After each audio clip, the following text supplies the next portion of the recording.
Hi guys, good afternoon. ఈరోజు అయితే మా పెద్దమ్మాయి చింతపండు చట్నీ అంటే మా పెద్దమ్మాయికి చాలా ఇష్టము. అమ్మ ఎట్లన్నా రోటి పచ్చడి అమ్మ చింతపండు చట్నీ రోట్లో దంచి పెట్టమ్మా అని అంటే సరేలే అని చేస్తున్నా. ఈరోజు అయితే దీనికి కావాల్సిన ఇంగ్రీడియంట్స్ ఏంటంటే కొంచెము చింతపండు నానబెట్టుకోవాలి, తర్వాత ఆనియన్స్, టొమాటోలు కూడా వేసుకోవచ్చు. నేనైతే ఒక 1 టమాటా లేదా 2 టమాటాలు అయితే యాడ్ చేసుకుంటా, మీ ఇష్టం అది. టమాటా అనేది అయితే ఆప్షనల్. తర్వాత కొంచెం పల్లీలు, కొంచెం జీలకర్ర వేయించుకొని డ్రై రోస్ట్ వేసుకొని దాన్ని మెత్తగా దంచుకోవాలి. దంచుకున్న తర్వాత దాంట్లోకి నానబెట్టుకున్న చింతపండుని అయితే యాడ్ చేసుకోవాలి.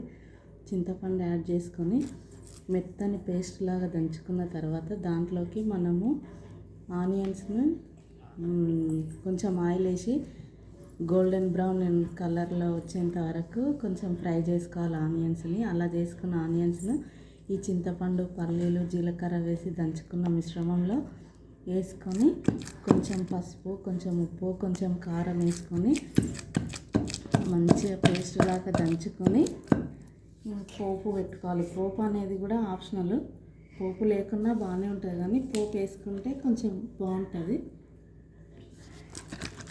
కొంచెం కరివేపాకు, ఎండుమిర్చి, కొంచెం జీలకర్ర, ఆవాలతో మనం పోపు పెట్టుకొని దీంట్లో యాడ్ చేసుకుంటే సూపర్గా ఉంటుంది. ఈ చింతపండు చట్నీ 2-3 డేస్ అయితే నిల్వ ఉంటుంది. ఎందుకంటే మనం దీన్ని వాటర్ అనేది ఎక్కడ కూడా యాడ్ చేయం దీంట్లో. సో దీనికోసమని 2-3 రోజులు అయితే మంచిగా నిల్వ ఉంటుంది. ఈ టేస్ట్ కూడా చాలా బాగుంటుంది. వేడి వేడి అన్నంలో ఈ చింతపండు చట్నీ కొంచెం లైట్గా నెయ్యి వేసుకుని తింటే చాలా అంటే చాలా టేస్ట్ బాగుంటుంది. మా పెద్ద పాపకైతే ఈ చట్నీ చాలా ఇష్టము. ఆమె కోసమే ప్రత్యేకంగా చేస్తున్నా ఈరోజు.